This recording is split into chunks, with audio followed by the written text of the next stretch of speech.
परमेश्वर के दास भाई भक्त सिंह के द्वारा लिखित और प्रकाशित की गई पुस्तक ईश्वरीय भेदों का प्रकाश में से दैनिक संदेश। 14 अगस्त। तब वे बहुत काल के उजड़े हुए स्थानों को फिर बसाएंगे। पूर्व काल से पड़े हुए खंडरों में वे फिर घर बनाएंगे।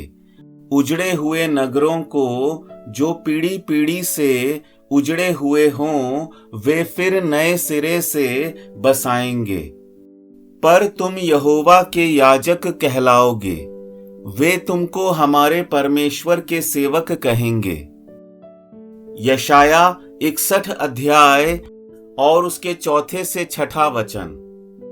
एक याजक की दोहरी जिम्मेदारी होती है, किसी भी जरूरत के लिए परमेश्वर को पुकारना और परमेश्वर का संदेश लोगों को देना। मूसा की व्यवस्था में परमेश्वर के लोगों की जरूरतों के अनुसार उनके लिए परमेश्वर का संदेश प्राप्त करने के वास्ते याजक परमेश्वर की उपस्थिति में जा सकते थे। पर नए नियम में सभी विश्वासी परमेश्वर के याजक हैं। हमें अब दूसरे किसी बिचवई की जरूरत नहीं है, क्योंकि मसीह यीशु हमारा बिचवई है।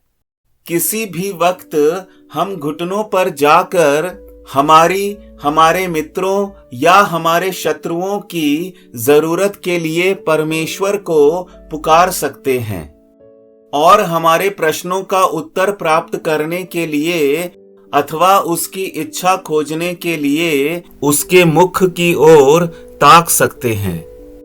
परमेश्वर के याजकों के रूप में हमको यह विशेषाधिकार मिला है।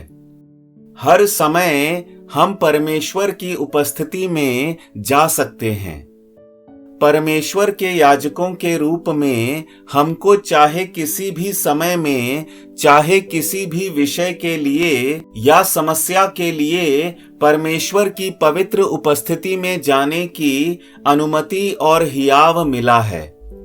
यशाया 61 अध्याय का 4 पद कहता है कि वे खंडरों को बनाएंगे।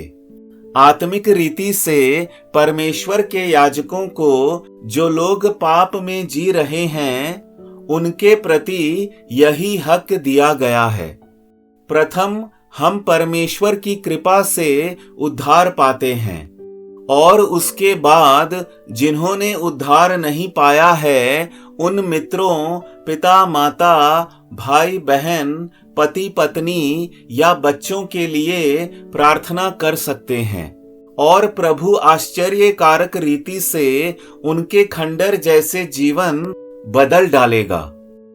जमशेदपुर में हम एक बार पूरी रात प्रार्थना के लिए इकट्ठे हुए थे और प्रभु इस सभा में आश्चर्यकारक सामर्थ्य से कार्य कर रहा था।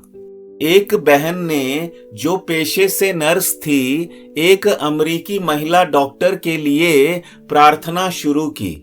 लगभग आधे घंटे तक वह कहती रही, प्रभु फलाना फलाना व्यक्ति का जीवन बदलें। ऐसा कहते हुए बहुत ही आग्रह पूर्वक वह प्रार्थना करती थी। उसकी प्रार्थना पूरी होने के पश्चात उसने पीछे से एक धीमी आवाज सुनी, नर्स बहन, परमेश्वर का धन्यवाद हो, आज शाम ही मैंने नया जन्म पाया है। नर्स को मालूम नहीं था कि वही डॉक्टर उस प्रार्थना सभा में आई हुई थी और उसके पीछे ही बैठी थी। जब नर्स प्रार्थना कर रही थी, तब पीछे वह घुटने टेकी हुई थी और पीछे से बहुत नम्रता पूर्वक आगे आकर उसने गवाही दी कि मैं वही डॉक्टर हूं। मैंने अपने पाप स्वीकार किए हैं और मेरा नया जन्म हुआ है। कई खंडर जीवन बदल जाते हैं। पाप में व्यतीत होने वाले अनेक जीवन जिनको थोड़ा भी आनंद नहीं होता, वे किसी न किसी की प्रार्थनाओं के द्वारा बदल गए हैं और वही खंडर अब एक अद्भुत स्थान बन गए हैं। प्रभु आपको बहुतायत से आशीष दे।